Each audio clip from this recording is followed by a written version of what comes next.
Hello, everybody, and welcome to another edition of the Sunday Night Sit Down. I'm your host, Royce Jones. The Sunday Night Sit Down is an opportunity to sit down one on one with one of the candidates running for the Justice Slate of Eight for the open seats on the Allegheny County Court of Common Pleas for the May 20th primary election. Please join me in welcoming our Sunday Night Sit Down guest, Judge Quita Bridges. Hello, Judge Bridges. Hello, how are you? Thank you so much for having me. Of course, I'm well. How are you doing?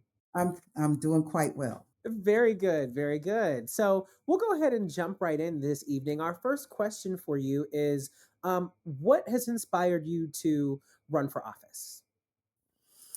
Okay, so I have been a lawyer for 28 years, and throughout the course of my legal career, of course, I've developed as a person and as a lawyer, and always been in the courtroom throughout the entire course of my career. I have been in the courtroom daily. And so I have had a lot of experiences with judges and defense counsels and other prosecutors and even courts outside of Allegheny County. And so people have always told me that I should run for judge. But I never, as I like to say, I never felt that in my spirit to do, right? And I recently, I would say as recent as last year, I started getting a little bit of a feeling that I needed to do something different, something to add more impact uh, into the community and what I was doing and the people that I touch. And I started thinking about should I run? And my husband always wanted me to run for judge, but I just never felt it myself. So last summer, I started feeling it within me that I should run. I think that also I had gotten comfortable. You know how you can become comfortable in what you're doing because you know how to do what you do. And so it was easy to just continue to do that. And so last year, I think I just got a little bit, I just decided that it's time for me to come out of my comfort zone. And it was a decision that I made, not impacted by what other people thought I should do. And not only that, I think, watching the debates that were going on during the presidential election and the conventions that were happening and looking at all the people who were trying to make a difference in our world, I thought, it's time for me to start doing something different. So once I made the decision, I've been full steam ahead. And so that's really it. I just decided I'm going to get out of my comfort zone and I'm going to make an impact in a way that I have never made before. Nice, nice. How would you say politics have had an impact on your life? Um, that's a really good question, and it really has made me think about um, uh, I've always had a relatively a good life. I have had a good life, even in being raised in a family. My mom and dad, very conservative family, and I'm from Tennessee. Actually, I'm actually not from Pittsburgh. So, but I've lived here for a long time. But I came from a very conservative household, and I think that they always kind of hid like life from us, like what it was really like to experience life. And then as I got older, I started seeing how politics really affect your livelihood, and in ways that you don't realize. The importance of the people in the local elections, how they impact your everyday life. And so it wasn't until I got older that I became conscious of how politics affect me and like maybe insurance and how much life insurance, excuse me, medical insurance might cost people.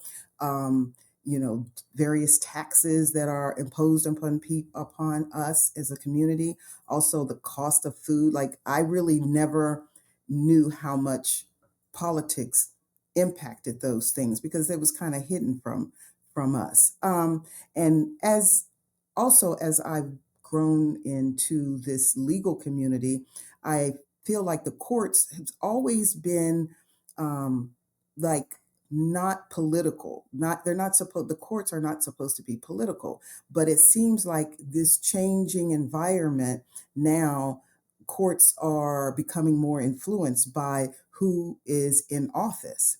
And so, and I know it's not supposed to be like that. We're supposed to operate outside of politics. And that's the way I intend to operate as a judge outside of politics. It doesn't matter, what side of the political realm you're on. I'm going to, apply the law the way it should be applied, and applying facts to the law that is in front of me. So, um, I am worried, just like everyone else, about where this country is going, the direction it's going in. And so, but as a judge, um, I want people to know that I am going to be fair and impartial in what I do. Yeah, and with that said, what are some other qualities that you would hope to bring to the seat? Um, So the qualities that I have is, I'm going to bring a different perspective, I think, to the bench um, than what we currently have, because, you know, the court system does not have enough diversity. And I know that that is under attack right now, but I hope to bring, and I think I am bringing as a sitting judge now, a different perspective and how I view people and, what their problems are, what their issues are. I've had enough life experience to know that there are different ways and different avenues in order to view something. I might have my own particular um, bias about something, but as I've learned in this life, things are not necessarily the way I think they should be. So you have to keep yourself open to, look at the way other people view things. So I'm bringing not only the experience that I have over the 28 years, I'm bringing a perspective that is much needed on the court. What do you hope to accomplish within your campaign? Um, of course, I hope to be successful in my campaign. Um, the things that I want to accomplish is to make sure people know what I stand for, okay, and how I plan to rule in the day to day cases that come before me. I want people to know that I'm going to be fair. I want people to know that I'm going to have a listening ear. They're going to come to the court, you know. If it's defendants, they're clothed with the presumption of innocence, and so I want people to know that that's as the campaign uh, comes to an end, like if I am successful in this race, I want people to know that they're going to be able to come to my court and not be fearful of the experience necessarily, because I know it is the worst day of their lives that they would be coming there, but not to be fearful in a way that the judge is going to be nasty or disrespectful, because that is not the kind of person I am, so that's not the kind of judge I will be. Yeah, and you talk sort of about that fear and that sense of maybe unknowing when it comes to stepping into a courtroom. Is there anything about the Court of Common Pleas that you wish people knew but they might not? Well, let's see. The Court of Common Pleas is made up of four divisions: the criminal division, the civil division, orphans court, and family division. And family is made up of adult family, which is deal with custody and child support and alimony and all of those kinds of cases. And then you also have juvenile court, which deals with children that have committed crimes. And so those are the four divisions that we have. People also may not know that all judges in Pennsylvania are elected from the magistrate level all the way up to the Supreme Court. Everyone is elected. No one is appointed for a long term. So I received the appointment by the governor, but the appointment is limited until the position can be on the ballot. So you have to get elected. So that may be something that people don't know about the Court of Common Pleas. And you know what? you really, once you get your law license, now I know this doesn't happen often, but you really can run for judge. Like once you have your license, you don't have to have a long history or experience. I mean, it's better if you do, of course, but you don't have to have that. And also, people may not know. Now, you asked me about the Court of Common Pleas, but a lot of people have to engage with the magisterial district courts.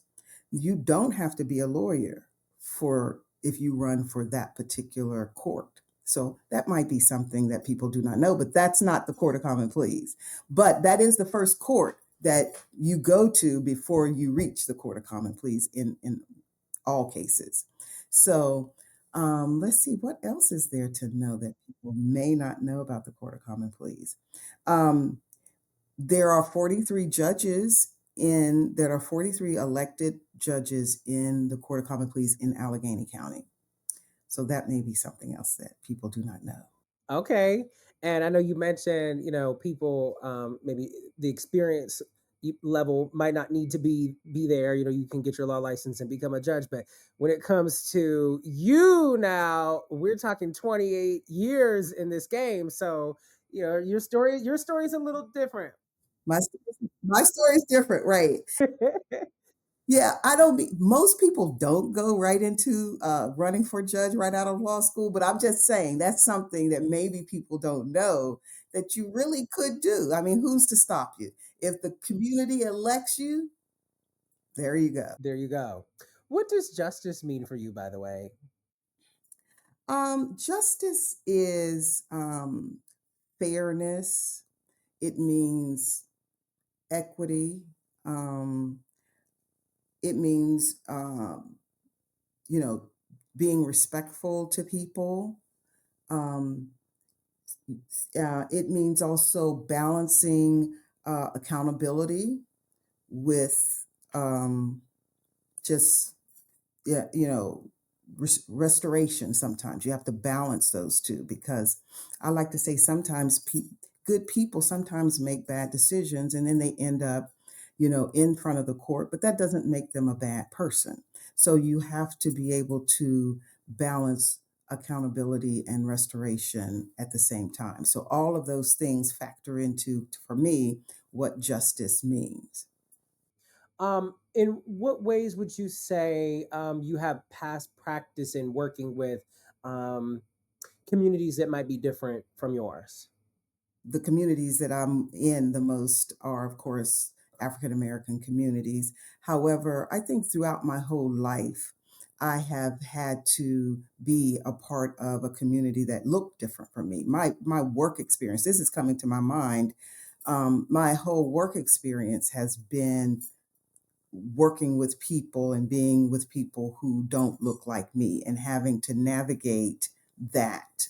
And, sometimes, changing, even though I shouldn't have to do this, but kind of changing, how I speak or, what I talk about because the community that I'm in is different than the one that I come from. So, it I can really place myself in a lot of different communities because I've had to do it all of my life. And so I don't have any trouble navigating that kind of situation. So um, Yeah, I just have to be who I am and try to understand, the community that I'm in. I try to, learn about different cultures and different people and, how they view things in order to assimilate myself, in that environment. What about your experience working with and dealing with working class people? Could you talk about that? Well, okay, so I consider myself working class. Okay, I have been a government worker, right? My entire public service has been my entire career. So I consider myself working class, even though, I might have a profession that might not be considered working class. I I actually do consider myself a working class person. I was raised in a working class family.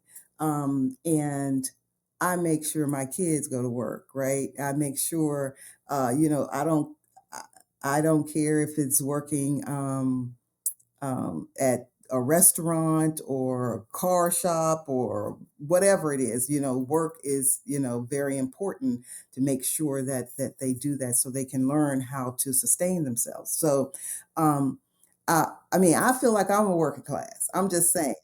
So, what was the question? I'm just all going off on. Well, so no, that's okay.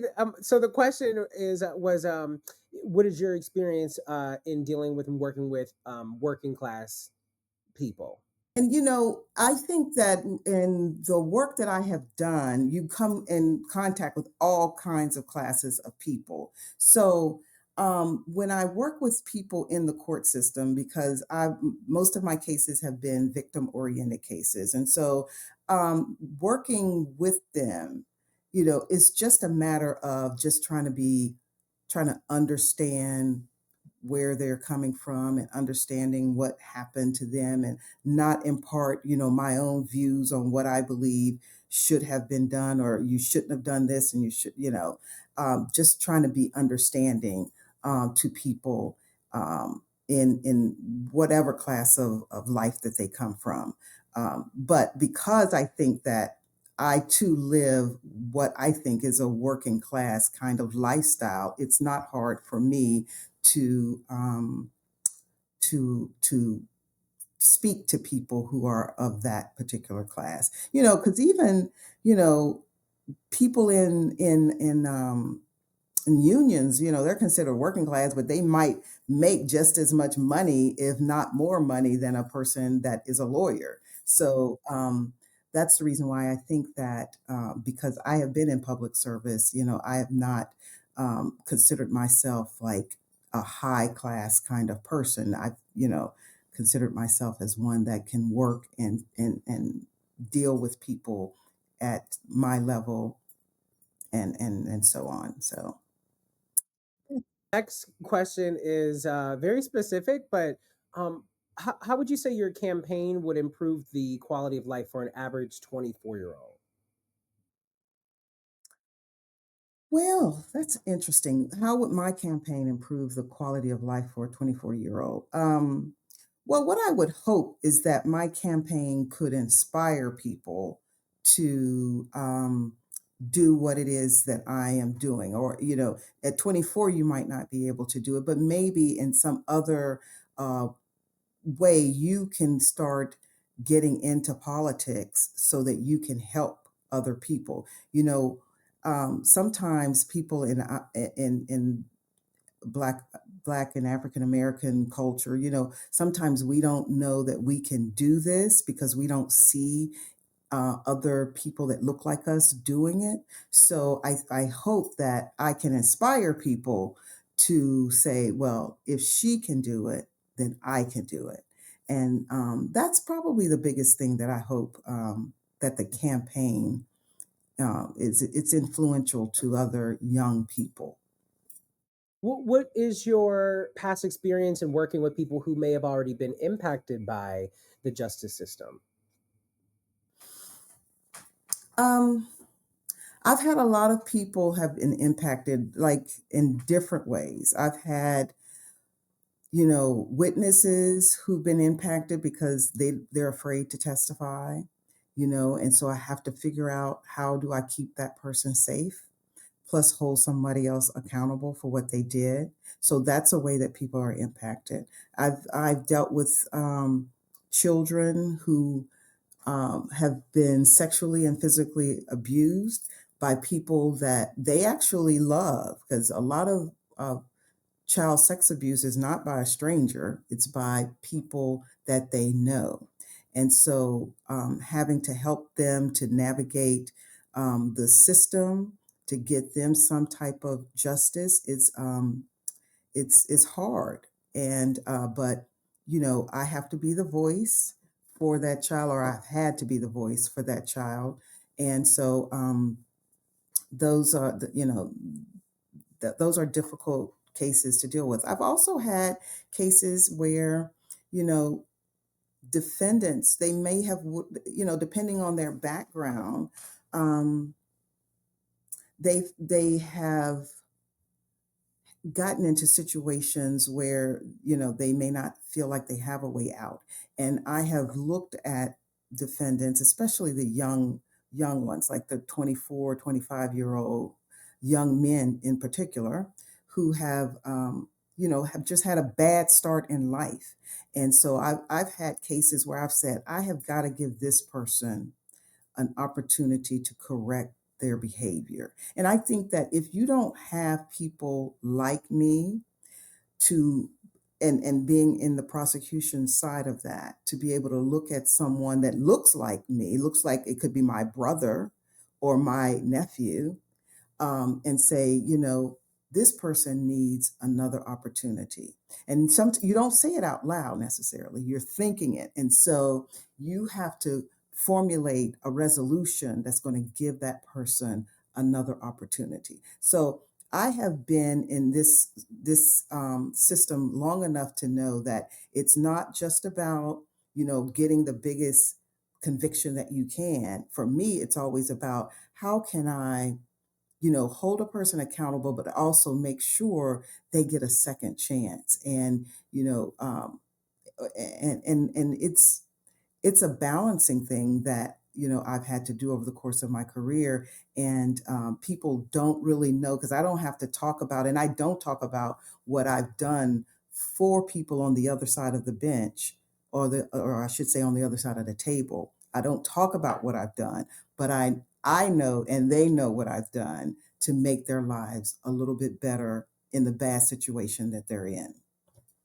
That was a whole lot of words. I hope you understood what I said. We were I was locked in. I was locked in.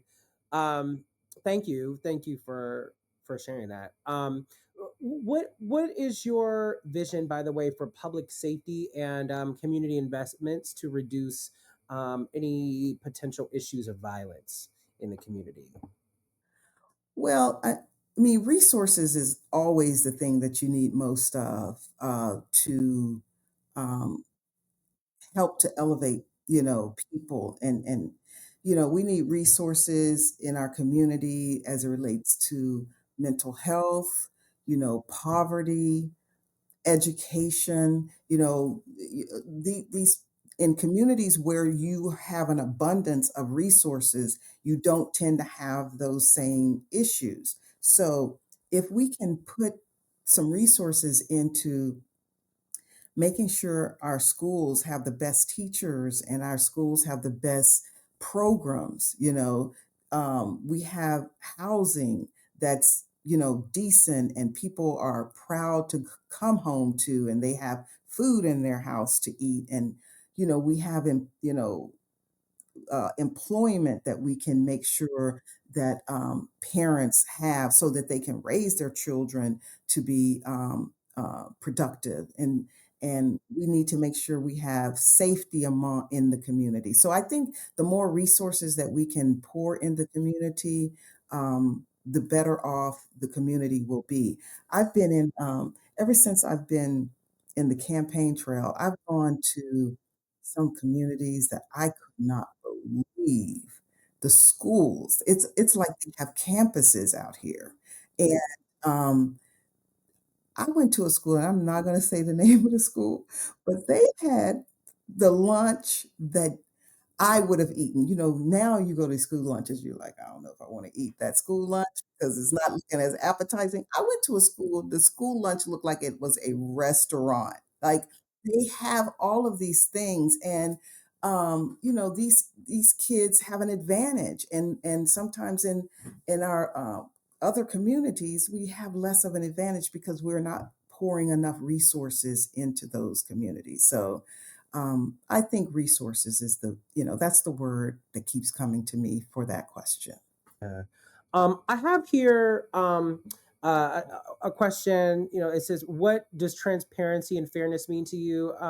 You kind of touched on this whenever You sort of talked about assessing each individual person and not having like a preconceived notion of guilt, and really working with people, and not every person, just because they make a bad decision, they can still be a good person, and really getting to know and work with people opposite you. So I have this question here. I wanted to, I can open it up for you to go deeper into that, or I can move on to the next one if you felt like you've already um, answered it. Well, I mean, transparency, it's I think it's just like the word says, like just making sure you're not hiding anything from, anyone, whether it's the defense or the prosecution or the judge, just making sure your court is open um uh and making sure everybody knows what it is the judge is going to expect of the litigants and the witnesses. And I think that when people know what the judge is going to expect, they come and they approach you differently. Like I don't want I would not stand for anything that people are being deceptive or doing things in secret or not showing, common courtesy or professional courtesy to one another. So, I think transparency is just what it says, just making sure the court is open and people know that going in. Mhm. Where would you say that you like to go, or how do you work to unlearn any biases that you may have, and where do you like to go to learn about different communities and things so that you might you know check that? I have had some training, and I was a part of a diversity and inclusion program at the last job when I was in the Attorney General's office. And so, you really don't really recognize your own biases until somebody points them out to you. So, we all come, raised a certain way, and for me, I learned to not to not impart my own personal beliefs on someone else. I really have, as I've grown as a person, I understand differences in people, and I do understand that people don't have to always see things my way. You can see, you can have multiple ways of arriving at the same, conclusion to for something. So, I recognize my own biases, and if I feel like I'm putting on my own thoughts about or my own opinions about something, or my own personal opinions about something, I try to quickly, reject that and listen. I like to say I'm a good listener. I'm not a person that is one-sided at all. I try to listen to both sides and come up to with a rational and reasonable conclusion. And another thing, I think you said something about where do I go to um, uh, find out about other cultures or whatnot. Sometimes I will research if I'm going to go to an event that might not be a part of something that I'm used to. I might um, do some research about that particular culture. Um, I go to a lot of plays that are different than your normal, um, not normal, but I would say your a cast that's all black. I might do things like that. I'll go to a party of, of a group with a group of people that might be different than what I am. So I mean, I like to incorporate lots of different things and into my world. So yeah. What is your message for people who might be hesitant to engage your campaign, maybe because they just don't even understand the importance of a judicial race? um, I just want people have to realize the importance of getting involved in campaigns, or at least making sure you go and vote. It is one of the easiest civic duties that we all have. And,